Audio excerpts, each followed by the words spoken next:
ଶ୍ରୀକୃଷ୍ଣଙ୍କ ପଦଚିହ୍ନ ଦେଖି ଦେଖି ଗୋପୀମାନେ ଆଗକୁ ଆଗକୁ ଯାଇଛନ୍ତି ଏବଂ ତାଙ୍କ ପଦଚିହ୍ନ ପାଖରେ ଆଉ ଏକ ଗୋପୀର ପଦଚିହ୍ନ ଲକ୍ଷ୍ୟ କରିଛନ୍ତି। ଏହି ପଦଚିହ୍ନ ତାଙ୍କୁ କିଛି କମ୍ ଦୁଃଖ ଦେଇନାହିଁ। ଜଣେ ଗୋପୀଙ୍କୁ ଘେନି ଯେ କୃଷ୍ଣ କୌଣସି ନିର୍ଜନ ସ୍ଥାନକୁ ଯାଇଛନ୍ତି ତାହା ସେମାନେ ବୁଝିଛନ୍ତି। କିଛି ବାଟ ଗଲା ପରେ ଗୋପୀ ପଦଚିହ୍ନ ଆଉ ଦିଶେ ନାହିଁ। ତେଣୁ ଅନୁମାନ କରିଛନ୍ତି ପରିଶ୍ରାନ୍ତ ପ୍ରେୟସୀକୁ କୃଷ୍ଣ କାନ୍ଧରେ ବସାଇ ନେଇଛନ୍ତି। ଏଣେ ବୃନ୍ଦାବତୀ ନାମ୍ନୀ ଯେଉଁ ଗୋପୀଟିକୁ କୃଷ୍ଣ ସାଙ୍ଗରେ ଘେନି ଅନ୍ତର୍ହିତ ହୋଇଥିଲେ ସେ ଗର୍ଭଭାବ ପୋଷଣ କରି କାନ୍ଧରେ ବସିଯିବାକୁ ଅଳି କରିଛି। ସୁକୌବାଚ ବୋଇଲେ ବସ ମୋର କନ୍ଧେ କୃଷ୍ଣ ବସିଲେ ବାଲି କୁଦେ ଶୁଣି ଗୋପିକା ତୋଷ ହୋଇ ବସିଲା କୃଷ୍ଣ କନ୍ଧେ ଯାଇ ଉଠିଲେ ପ୍ରଭୁ ଚକ୍ରଧର କାମିନୀ ଧରି ଅଛି ଶିର କେତେ ହେ ଦୂର ବନେ ଯାଇ ଅନ୍ତର ହେଲେ ଭାବଗ୍ରାହୀ ଗୋପୀ ପଡ଼ିଲା ମୁଖ ମାଡ଼ି ଅଧର ଓଷ୍ଠ ଗଲା ଛିଡ଼ି ଦଣ୍ଡେ ହୋଇଲା ମୁରୁଚିତ ଉଠି ଲୋଡ଼ଇ ଗୋପୀନାଥ ସେ କାହିଁ ପାଇବ ମୁରାରୀ ଗର୍ବ ଗଞ୍ଜନ ନରହରି ବିକଳେ ଚଉଦିଗେ ଚାହିଁ କାନ୍ଦଇ ମୁଣ୍ଡେ କର ଦେଇ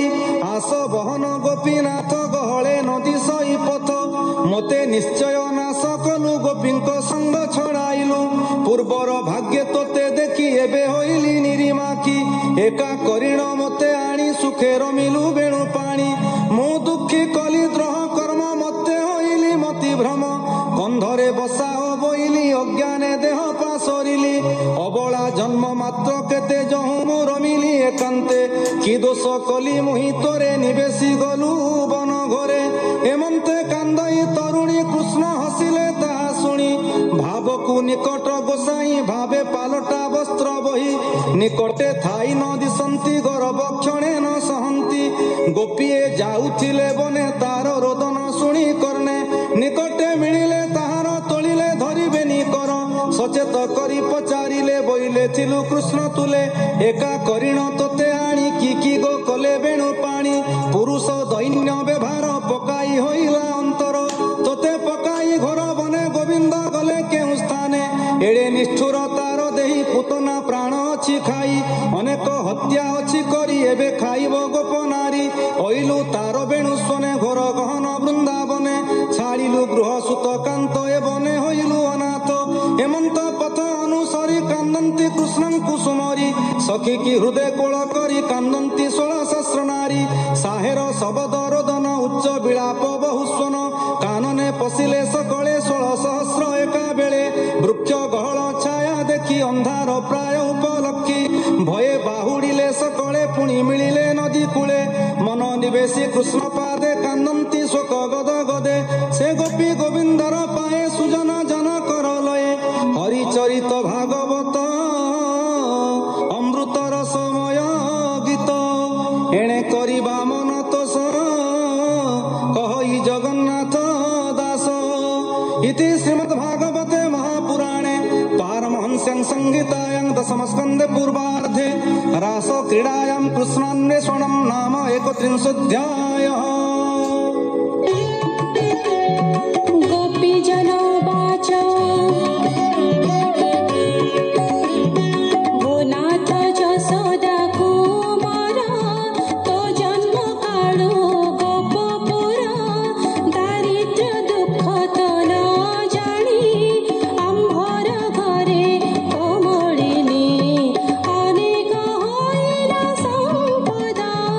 के कहूँ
ଖଣ୍ଡେ ନ ଛାଡ଼ଇ ଆପଦ କାଳେ ଯାହା ଧ୍ୟାଇ ଅନେକ ସୁଖ ପ୍ରସରଇ ରଖ ଆମ୍ଭଙ୍କୁ ସ୍ତନେ ଦେଇ ସୁରତ ପଣେ ବଳିଆର ଶୋକ ବିନାଶେ ପ୍ରାଣୀଙ୍କର ସୁସ୍ୱର ବେଣୁ ଯେ ଅଧରେ ଜନ୍ମ ମରଣ ତାପହରେ ତୁ ସେ ଅଧର ସୁଧାରସ ଦେଇ ଆମ୍ଭର ମନ ତୋଷ ତୋ ପାଦୁ ଆନଗତି ନାହିଁ ନିରାଶ ନ କର ଗୋସାଇଁ ଜୀବନ ପାଦ ଆମ୍ଭେ ଧରି ସ୍ତନେ ନ ଚାପୁ ଗୋପ ନାରୀ କର୍କଶ ସ୍ତନ ଯେ ଆମ୍ଭରି ପ୍ରାସ କରିବ ବୋଲି ଡରି ସେ ବେନି ପାଦେ ତୃଣାଙ୍କୁରେ ଏବେ ଚାଲିଲୁ ବନ ଘରେ ନ ପୁଣ କ୍ଷତ ହଏ ପାଦ ମନରେ ଲଭୁଛୁ ବିଷାଦ ତୋହର ଦାସ ଜଗନ୍ନାଥ ସେ ପାଦେ ରଖ ଗୋପୀନାଥ ବୁଡ଼ିଲି ଘୋର ଭବ ଜଳେ ଉଦ୍ଧରି ଥୁଅ ନେଇ କୂଳେ ପୁରାଣ ରସ ଭାଗବତ କହଇ ଦାସ ଜଗନ୍ନାଥ इति श्रीमद्भागवते महापुराणे पारमहंस्यां संहितायां दशमस्कन्धे पूर्वार्धे रासक्रीडायां गोपीगीतं नाम 32 अध्यायः।